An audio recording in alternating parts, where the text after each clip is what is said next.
विश्व के सर्वाधिक लोकप्रिय नेता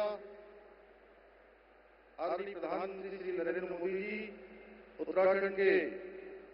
माननीय राज्यपाल lieutenant general Shri Gurmeet Singh ji, CWG के अध्यक्ष श्री क्रिस जैकिन जी, केंद्रीय खेल राज्य मंत्री श्रीमती रक्षा खड़से जी, केंद्रीय राज्य मंत्री श्री अजय टम्टा जी, आयोग की अध्यक्ष श्रीमती PT उषा जी, उत्तराखंड विधानसभा के अध्यक्ष श्रीमती रितु खंडूरी जी, हमारे राज्य की खेल मंत्री श्रीमती रेखा आर्य जी,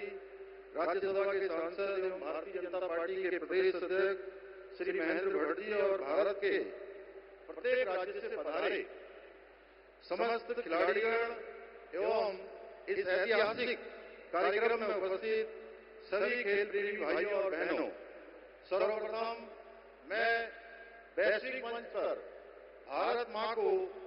उसका यथोचित स्थान दिलाने के लिए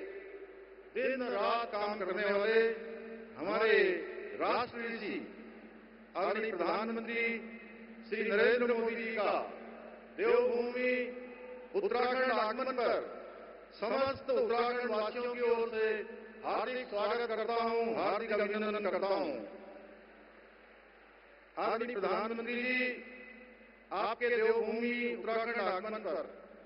हमेशा की भांति प्रदेश के प्रत्येक नागरिक का हृदय प्रफुल्लित है। चाहे बाबा केदार की पुण्यधरा में आपका आना हो, देश के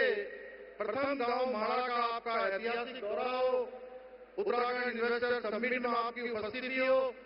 या फिर महादेव के पवित्र तीर्थ आदि कैलाश की आपकी यात्रा हो, आपका देवभूमि में आगमन हमेशा उत्तराखंड के लिए शुभ और ऐतिहासिक रहा है। इसी क्रम में आज आपकी गरिमामयी उपस्थिति में उत्तराखंड में पहली बार राष्ट्रीय खेलों का आयोजन होने जा रहा है। आदरणीय प्रधानमंत्री जी, इस पहले 14 दिन का और अब कुल मिलाकर 17 दिन खेल महाकुंभ का आयोजन प्रदेश के विभिन्न 11 स्थानों पर आयोजित किया जा रहा है, जिसमें देश भर के 10,000 से अधिक खिलाड़ी करीब 35 खेलों में प्रतिभाग करेंगे। इसके साथ ही पर्यावरण का संरक्षण का संदेश देने के उद्देश्य से हम इस बार के राष्ट्रीय खेलों का आयोजन ग्रीन गेम्स की थीम पर कर रहे हैं। इस आयोजन में सौर ऊर्जा का व्यापक प्रयोग किया जाएगा। साथ ही पूरे आयोजन में प्लास्टिक का कम से कम उपयोग किया जाएगा। उत्तराखंड को राष्ट्रीय स्तर की इतनी महत्वपूर्ण खेल आयोजन की जिम्मेदारी देने के लिए मैं आपका प्रदेश के प्रत्येक नागरिक की ओर से हार्दिक धन्यवाद करता हूं। यह आयोजन जहां एक ओर खेल प्रतिभाओं को अपने खेल कौशल को प्रदर्शित करने का एक अभिनव मंच प्रदान करेगा, वहीं मुझे पूर्ण विश्वास है कि इन खेलों से अमृत पीढ़ी की अनेक ऐसी प्रतिभाएं निकलेंगी जो आने वाले समय में उत्तराखंड का ही नहीं समूचे भारतवर्ष का नाम विश्व पटल पर रोशन करेंगी। भाइयों बहनों, आज आदरणीय प्रधानमंत्री के कुशल नेतृत्व में हमारा देश वर्ष 2047 तक एक विकसित राष्ट्र के रूप में स्थापित होने के लिए अपनी कमर कस चुका है। जहां एक ओर हम शिक्षा के क्षेत्र में स्वास्थ्य, बाल विकास, महिला सशक्तिकरण आदि सामाजिक क्षेत्रों में प्रगति कर रहे हैं, वहीं science and technology, manufacturing, research एवं डेवलपमेंट आदि क्षेत्रों में भी विश्व के बड़े बड़े देशों को पीछे छोड़ते हुए हम आगे बढ़ रहे हैं। इतना ही नहीं, सैन्य आधुनिकीकरण, वैश्विक कूटनीति एवं प्रबंधन, रक्षा अनुसंधान एवं विकास सहित अन्य सामरिक क्षेत्रों में भी नई नई उपलब्धियां हासिल कर रहे हैं। वैचारिक धरातल पर भी आदरणीय प्रधानमंत्री ने कश्मीर से धारा 370 की समाप्ति हो, अयोध्या में भगवान श्री राम का भव्य दिव्य मंदिर का निर्माण हो, CAA का कानून लागू करना हो, 3 तलाक की समाप्ति हो, आदि हमारे अधिकतर बड़े संकल्प को सिद्धि तक पहुंचाने का महत्वपूर्ण कार्य किया है। भाई बहनों, हम भी आदरणीय प्रधानमंत्री जी के कार्यों से प्रेरित होकर उत्तराखंड को